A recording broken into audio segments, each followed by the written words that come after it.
Esa noche, cuando vi Bizum, comprendí que algo había pasado, aunque aún no quería admitirlo.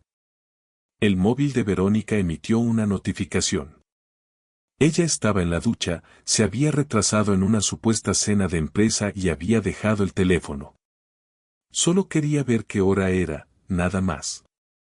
Pero en la pantalla se veía claramente que, poco después de las 11 de la noche, había transferido dinero a un tal Héctor. Y junto al nombre había una sola palabra, hotel. Abrí la aplicación del banco. No era solo Bizum esa noche. En las últimas 3 semanas había habido varias pequeñas transferencias a nombre de Héctor. Pequeñas cantidades, 30, 40, 50 euros. El destino variaba, pero en 2 de ellas también aparecía la palabra hotel, entre otras. Dejé el móvil sobre la mesa. Verónica salió de la ducha. Se inclinó para darme un beso en la cabeza. La miré y sentí una sensación muy extraña. Mientras comía, me contó que la cena de empresa había sido aburrida, que la gente se había ido temprano. Yo solo escuchaba, prestando atención a cada pequeño gesto. Me preguntó por qué estaba tan serio. Le dije que estaba cansado del trabajo. Esa noche casi no dormí. A veces pensaba que quizá estaba exagerando, que Bizum no significaba nada. Luego recordaba la palabra, hotel. Al día siguiente, ella se despertó antes que yo. En la cesta del baño vi algo blanco, arrugado, pegado a una camiseta. Lo cogí pensando que era un recibo del supermercado. Era un papel grueso con el gran logotipo de un famoso hotel del centro de la ciudad. Era un cheque regalo a nombre de Verónica con la cantidad y la fecha del día anterior. Me quedé sentado en la tapa del váter con ese cheque en la mano, notando cómo me ardían las orejas. Recordé que ese hotel estaba a 2 calles del edificio donde trabaja Héctor, el colega del que siempre hablaba cuando se quejaba de su jefe. Ese que venía tanto en sus historias de oficina que mi cabeza ya le había puesto cara sin conocerlo. Dimití en silencio de la idea de que todo aquello fueran casualidades. Guardé el cheque en el cajón donde tengo las garantías de los electrodomésticos, sin saber muy bien por qué lo escondía, pero sintiendo que iba a necesitar pruebas. Esa tarde llegué antes a casa que de costumbre. En el portal me paré frente al portero automático y me quedé mirando la pantallita donde se guardan los vídeos de las últimas llamadas. Nunca la había usado para nada. De repente me vino la imagen de Verónica entrando la noche anterior con cuidado para no despertarme. Algo hizo clic en mi cabeza. Marqué la opción de revisar grabaciones y me salió la lista de las últimas llamadas al piso, con horas y días. La de anoche estaba ahí, justo a la hora en que me había hecho el Bizum. Con el corazón golpeándome en el cuello, subí corriendo y dejé la mochila en cualquier sitio del salón. Me senté frente al aparatito del videoportero, apoyé los codos en la pared y pulsé reproducir sobre la grabación de anoche, con la sensación de que lo que saliera ahí iba a cambiar muchas cosas. Cuando el video empezó a reproducirse, tuve la sensación de estar viendo una película que no quería ver. Primero salió el portal vacío, el foco amarillento iluminando el suelo, y luego entró Verónica y detrás un tío que no necesitaba que nadie me presentara. Alto, barba recortada, camisa medio abierta, la mochila colgada de un hombro. Héctor. Lo supe por la forma en que ella lo miraba al entrar, con una sonrisa que no le veía desde hacía mucho tiempo conmigo. Caminaron hasta el portero, ella marcó nuestro piso, miró hacia la cámara y pude ver perfectamente la blusa que se había puesto la noche anterior, la que había dejado tirada en la silla del dormitorio. Mientras esperaban a que se abriera la puerta, Héctor se inclinó hacia ella, dijo algo que no hacía falta oír y ella se rió bajando la cabeza. En el video no había sonido, pero el lenguaje corporal era clarísimo. Cuando la puerta se desbloqueó, antes de entrar, él la sujetó de la cintura y se besaron. Lento. Familiar. Nada de un beso nervioso de compañeros que se equivocan una vez. Noté un pinchazo en el pecho, como si alguien me estuviera apretando con fuerza justo debajo de la clavícula. Sin darme cuenta me llevé la mano al sitio y me quedé así, doblado hacia la pantalla, sin parpadear. En la parte de arriba salía la hora, casi coincidiendo con el Bizum. Cuando los vi desaparecer por el pasillo hacia el ascensor, tuve que detener el video porque la vista se me empezó a nublar. Me apoyé en la pared del pasillo y resbalé hasta sentarme en el suelo, con las rodillas dobladas y la frente pegada a los antebrazos. Sentía una mezcla rara de rabia y vergüenza, como si el ridículo también fuera mío por no haber visto nada antes. Me quedé un rato ahí, escuchando solo el ruido del frigorífico y mis propias respiraciones rápidas. Cuando me tranquilicé un poco, volví a levantarme y puse el video otra vez desde el principio. Tenía que verlo entero, sin apartar la mirada. Cuando se fueron hacia el ascensor, dejé correr la grabación unos segundos más. A los pocos minutos, otra vez el portal. Esta vez solo ella, saliendo. Miró el móvil, se guardó algo en el bolsillo del abrigo, respiró hondo y se fue a la calle. El tiempo que pasó entre que entraron los dos y salió ella era suficiente como para que todo lo que yo imaginaba hubiera pasado en cualquier hotel, pero esta vez no les había hecho falta moverse de nuestro portal. Sentí un calor desagradable en la cara, como si me hubiera subido la fiebre. Empecé a revisar otras grabaciones. 2 días antes, misma historia, pero a otra hora. Ella entrando sola, pero con esa misma sonrisa de quien viene de algo que le ha salido bien. Una semana antes, él llamando al portal a media tarde, cuando se suponía que estaba teletrabajando. Ella abriéndole desde arriba. No se veía la parte del piso, pero yo completaba mentalmente lo que no salía en pantalla. Cada vez que aparecía el nombre de nuestro piso asociado a una hora rara, era como un pinchazo más en la lista. Decidí que ya estaba bien de mirar pantallas. Fui a la cocina y me serví un vaso de agua, pero tuve que apoyarlo en la encimera porque me temblaban tanto las manos que la mitad se me caía. Apagué el grifo de golpe y me quedé mirando el reflejo borroso de mi cara en la ventana. Tenía los ojos rojos, la mandíbula tensa, el cuello rígido. Me di cuenta de que llevaba los hombros encogidos y los bajé a propósito, intentando recuperar algo de control. En lugar de esperar a que las cosas fueran a peor sin hacer nada, empecé a tomar decisiones pequeñas, casi mecánicas. Saqué el móvil y le hice fotos al cheque del hotel, a la pantalla del banco donde salían los Bizum a Héctor, a la pantalla del propio videoportero con ellos besándose. No era todavía un plan de guerra, pero empezaba a parecerse.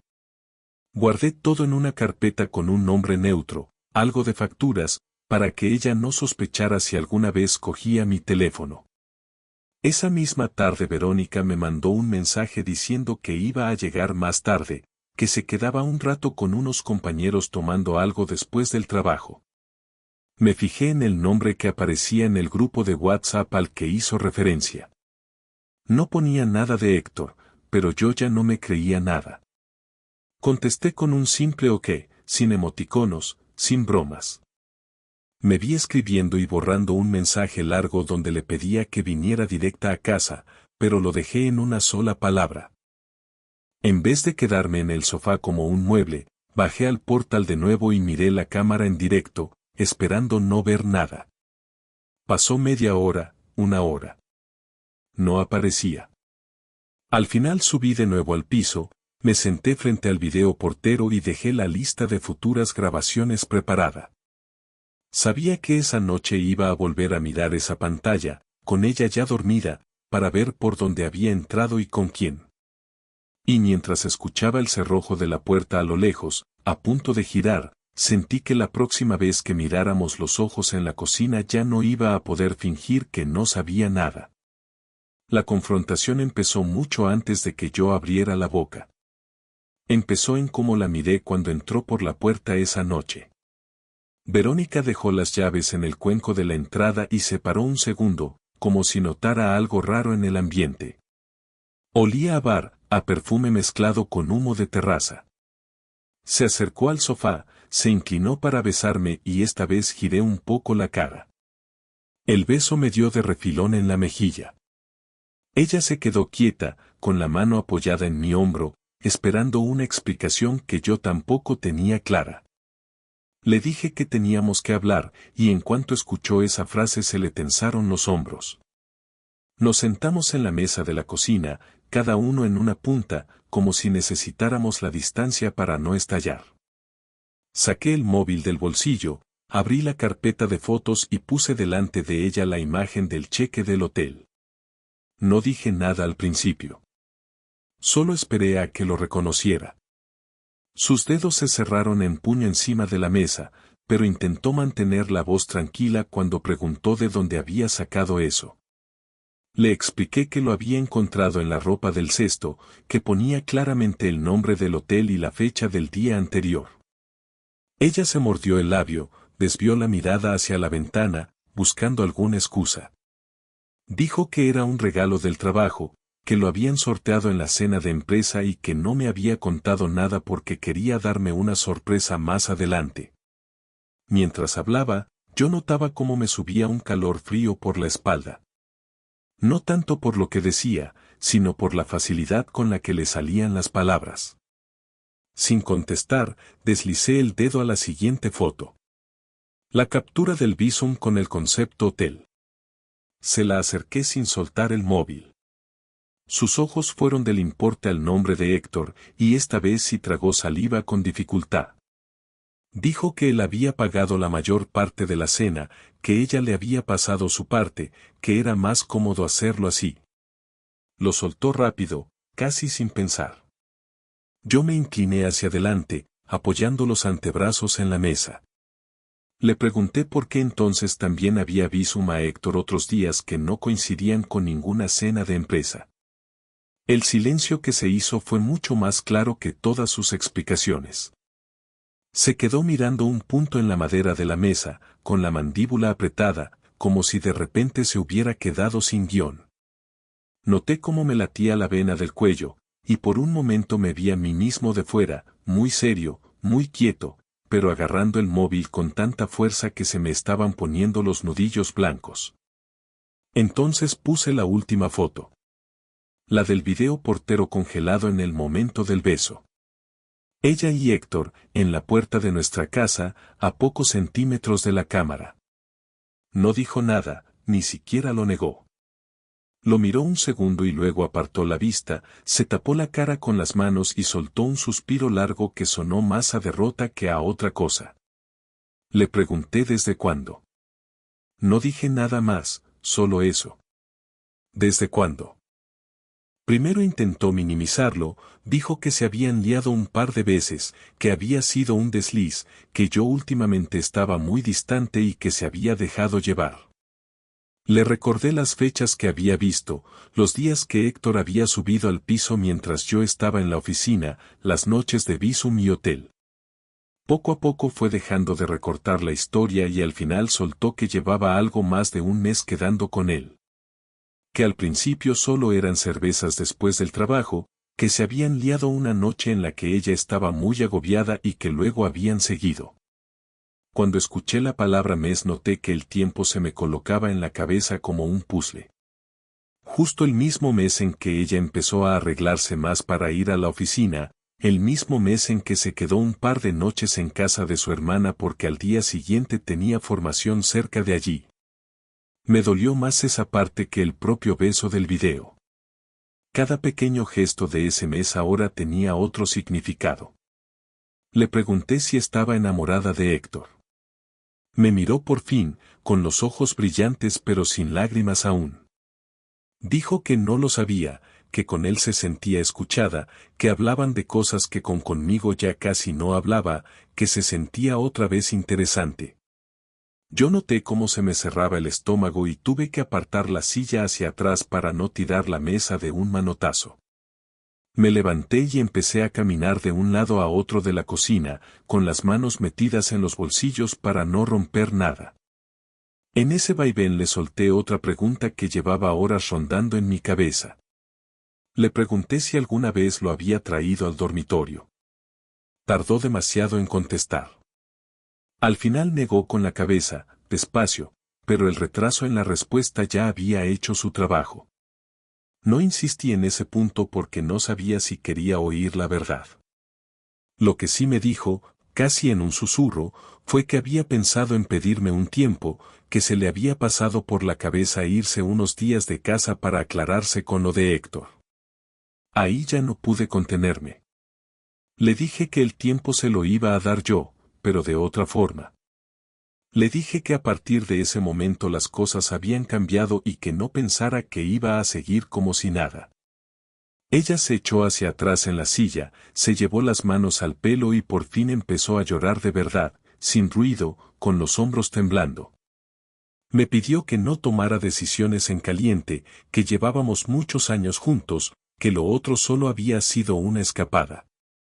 Yo la miré, con la garganta cerrada, y supe que acababa de cruzarse una línea que no tenía vuelta atrás. Los días siguientes fueron una mezcla rara de rutina y preparación de guerra silenciosa. En apariencia seguíamos siendo la misma pareja de siempre. Desayunos rápidos, ella cogiendo su bolso con prisas, yo cerrando la puerta detrás. Por dentro, cada gesto tenía otro peso. Me propuse no gritar, no montar escenas, no hacer nada que luego pudiera jugar en mi contra. Pero eso no significaba quedarme quieto. Lo primero que hice fue revisar nuestras cuentas conjuntas con una calma que hubiera envidiado cualquier auditor. Me senté una tarde entera en el escritorio con el portátil abierto, repasando extractos, movimientos, domiciliaciones. Fui separando mentalmente lo que era mío de lo que era de los dos. Organicé mi nómina para que a partir de ese mes entrara en una cuenta solo a mi nombre. Dejé la conjunta con suficiente dinero para los gastos fijos de la casa, pero nada más. No era venganza, era protección. Mientras movía números, sentía una extraña tranquilidad, como si al menos en ese terreno pudiera poner orden. Después vino el tema del trabajo de ella. Sabía por lo que me había contado que en la empresa tienen un protocolo bastante rígido sobre relaciones entre compañeros y afectan al clima laboral. No quería hacer sangre por hacerla, pero tampoco estaba dispuesto a que Héctor siguiera paseándose por su oficina como si nada mientras yo tragaba en casa. Guardé bien las pruebas que tenía y añadí algunas más, como capturas de un par de mensajes que conseguí ver en su móvil una noche en la que lo dejó desbloqueado en la mesilla. Eran mensajes cariñosos, nada gráfico, pero dejaban clara la relación y las quedadas en horario laboral. No mandé nada de inmediato. Antes quise asegurarme de que estaba tomando decisiones con la cabeza fría. Quedé con mi amigo Pablo en un bar discreto, le conté todo apoyando los codos en la barra y mirando al vaso más que a su cara. Mientras hablaba notaba cómo él apretaba la mandíbula y se pasaba la mano por la nuca, sin saber muy bien qué decir. No me animó a hundirla, tampoco me pidió que la perdonara. Solo me recordó que cualquier paso que diera tenía que poder mirarlo a la cara dentro de unos años sin vergüenza. Volví a casa con esa idea dando vueltas. Al final me decidí por una revancha muy concreta. Reservé cita en el banco para dejar todo por escrito sobre la casa y las cuentas, por si terminábamos en un divorcio. Y preparé un pendrive con una carpeta ordenada de vídeos y capturas. Una mañana, mientras Verónica estaba en la ducha, dejé el pendrive metido en un sobre dirigido a recursos humanos de su empresa, sin remite, con una nota breve explicando que se trataba de una relación entre dos empleados en horario de trabajo y en dependencias de la empresa. No firmé con mi nombre, pero tampoco hacía falta. Ese mismo día por la tarde noté el primer efecto. Verónica llegó a casa con la cara muy blanca, dejó el bolso en el suelo en lugar de en la silla de siempre y se sentó en el sofá sin quitarse ni el abrigo. Tenía el móvil en la mano, la pantalla llena de notificaciones. Me dijo con voz apagada que alguien había mandado un dossier a recursos humanos sobre ella y Héctor, que los habían citado a los dos para una reunión al día siguiente, que estaban investigando. Mientras lo contaba, no me miraba, solo se retorcía una mano dentro de la otra. No le pregunté qué pruebas habían recibido. Me limité a encogerme de hombros y decir que esas cosas tarde o temprano salían. Fue la primera vez que vi en su cara algo parecido al miedo desde que todo empezó. Me comentó que si los pillaban podían separarles de departamento o incluso despedirlos si consideraban que habían comprometido la imagen de la empresa. De repente, la aventura emocionante con su compañero empezaba a tener un precio real. Esa noche, cuando se metió en la cama, no intentó tocarme. Se tumbó de lado, de espaldas a mí, y noté pequeños espasmos en sus hombros, como si llorara en silencio. Yo me quedé mirando la oscuridad del techo, con la mente en blanco. No disfrutaba viéndola así, pero tampoco sentía ganas de consolarla. Solo tenía la sensación de que cada uno estaba ya en su propia orilla. Al día siguiente, al volver de la reunión, entró en casa con pasos rápidos. Me buscó en la cocina y por primera vez dejó de ponerse a la defensiva. Me contó que los habían separado temporalmente, que a Héctor lo iban a mover de proyecto y que a ella le habían dado un aviso formal. Se pasó las manos por la cara, como si quisiera arrancarse todo aquello de encima, y me preguntó directamente si había sido cosa mía. Me quedé en silencio unos segundos, sosteniéndole la mirada, y le dije que yo solo había puesto en orden la verdad, que lo demás lo había hecho ella sola. Su reacción fue una mezcla de rabia y desesperación. Golpeó la encimera con la palma y me acusó de querer destrozarle la vida, de hundirla profesionalmente. Yo le respondí que quien había jugado con fuego había sido ella, que yo solo estaba dejando de hacer el papel de tonto. La discusión fue subiendo de tono, aunque ninguno llegó a gritar de verdad. Al final se quedó quieta, apoyada de espaldas en la nevera, respirando rápido, y dijo que si seguíamos así no veía futuro para nosotros. Yo le contesté que por fin estábamos de acuerdo en algo. Y en ese punto se quedó la conversación, suspendida en el aire, con ella mirándome como si no me reconociera y yo sintiendo que, en cierto modo, también estaba ajustando cuentas conmigo mismo por no haber querido ver nada antes. Los días que siguieron fueron extraños, como vivir en una casa prestada. Compartíamos espacio pero no vida. Había silencios largos en el salón, platos que sonaban demasiado al dejarlos en el fregadero, respiraciones contenidas en el pasillo cuando nos cruzábamos de camino al baño. A pesar de todo, yo notaba que la rabia inicial empezaba a bajar poco a poco y dejaba sitio a otra cosa más pesada, una tristeza tranquila que se me quedaba en el pecho como una piedra. Una tarde de domingo, a mitad de mes, sentí que ya no podía alargar más la conversación definitiva. Llevábamos casi 4 semanas desde el visum y seguíamos atrapados en una especie de limbo. Estaba sentado en la mesa del comedor, revisando unos papeles sin leerlos de verdad, cuando Verónica se sentó enfrente con una taza de té entre las manos.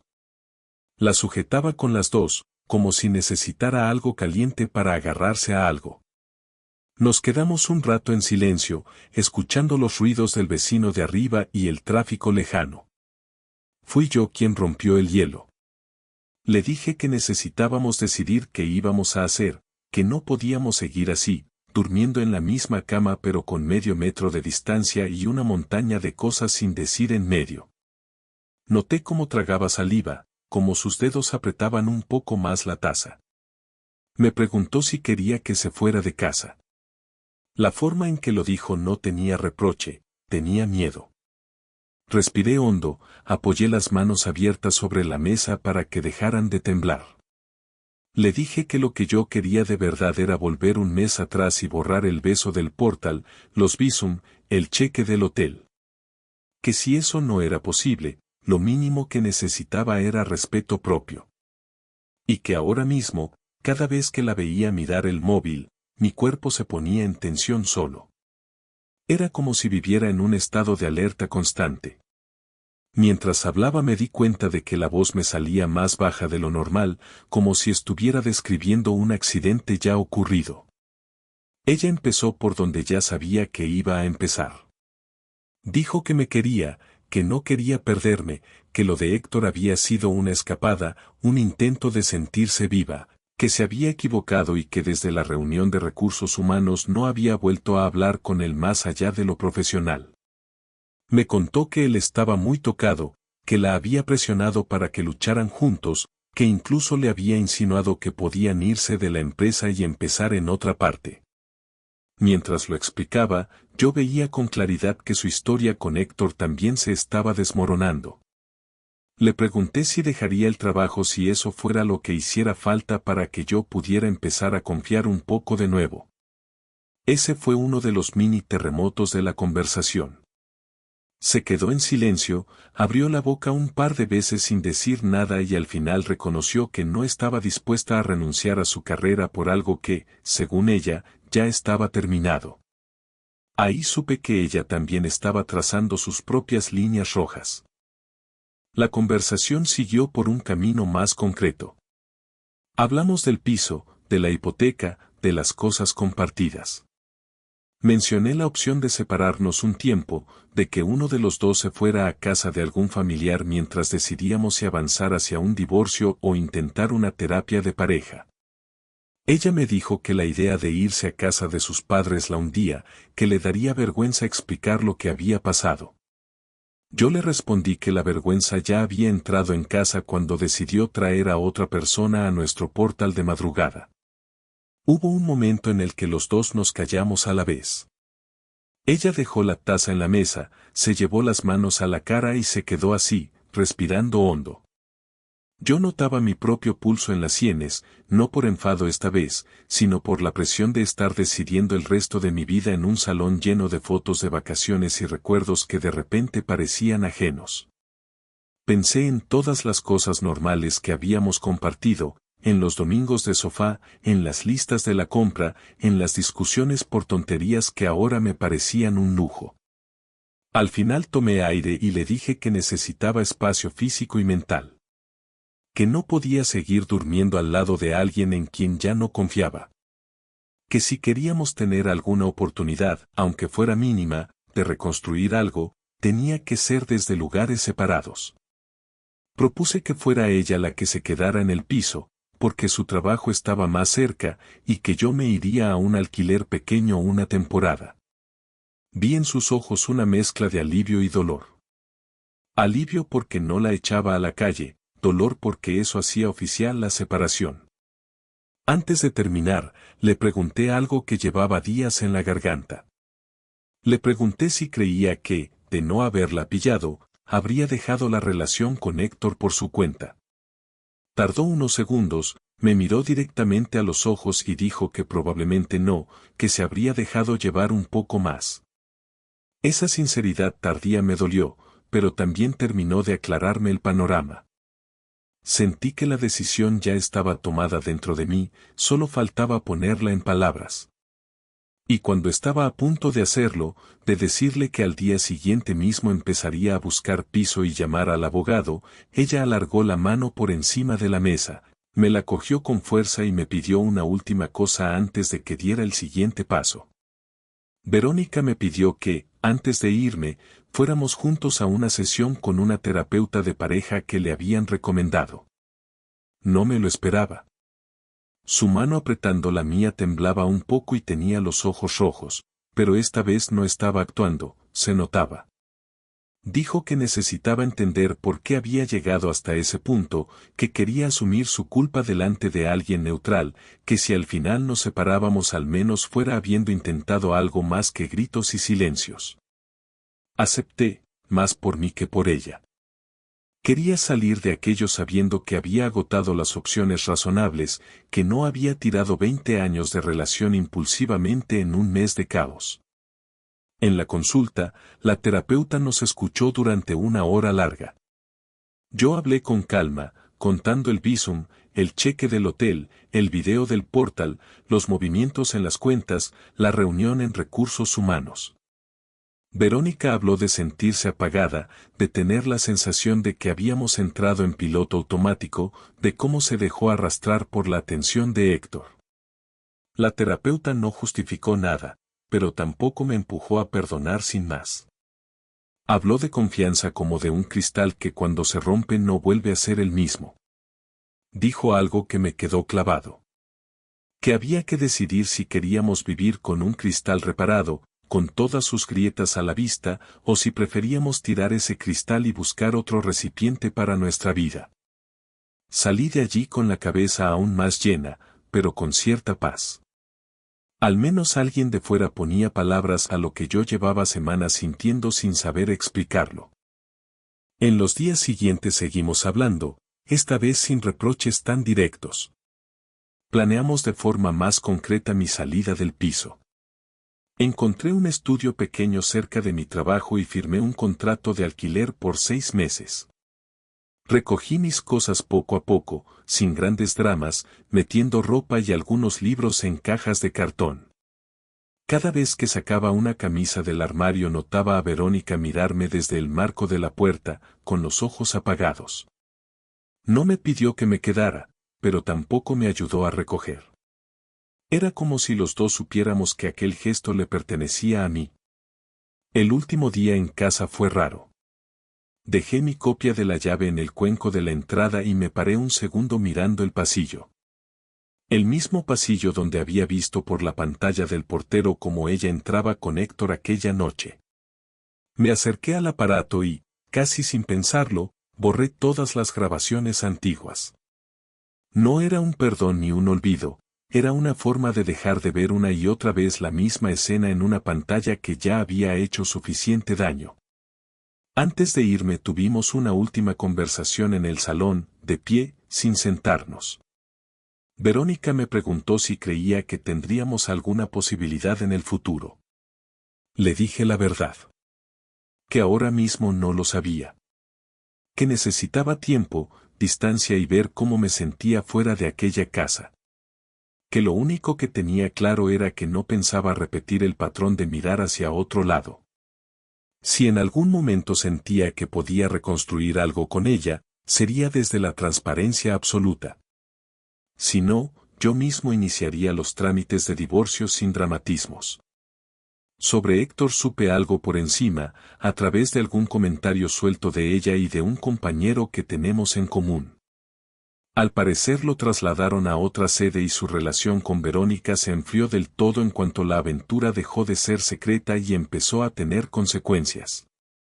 No me dio ninguna alegría especial. Lo tomé como lo que era. Un capítulo más que se cerraba por su propio peso. Mi revancha no había sido destruirle a él ni a ella, sino poner límites claros y protegerme. Ahora, unas semanas después de haberme ido, vivo en un estudio con una mesa pequeña, una cama y un par de estanterías medio vacías. Mis mañanas son más silenciosas, mis noches también. A veces echo de menos escuchar el ruido de la ducha mientras preparo café, o verla rebuscando en el armario del pasillo. Otras veces agradezco la calma de llegar a un sitio donde no tengo que preguntarme con quién ha estado mi pareja o qué notificación le acaba de llegar. Sigo hablando con Verónica de vez en cuando. Coordinamos temas de facturas, algún recado, y alguna noche hemos tenido llamadas algo más largas, menos tensas. No sé en qué va a acabar todo.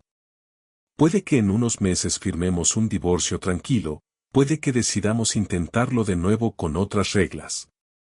Lo que sí sé es que ya no soy el mismo que se sentó en el váter con un cheque de hotel temblando entre las manos sin saber qué hacer.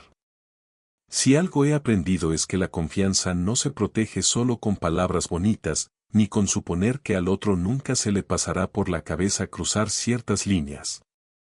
Se protege estando atento, hablando a tiempo, poniendo límites claros incluso cuando da pereza. Y también dándose uno mismo permiso para irse cuando la otra persona ya ha elegido otra historia sin contártelo. Ahora mi vida cabe en unas cuantas cajas y en un estudio pequeño, pero al menos sé que cada paso que doy lo decido yo, y no una transferencia por Bizum a las 11 de la noche escondida en el móvil de nadie.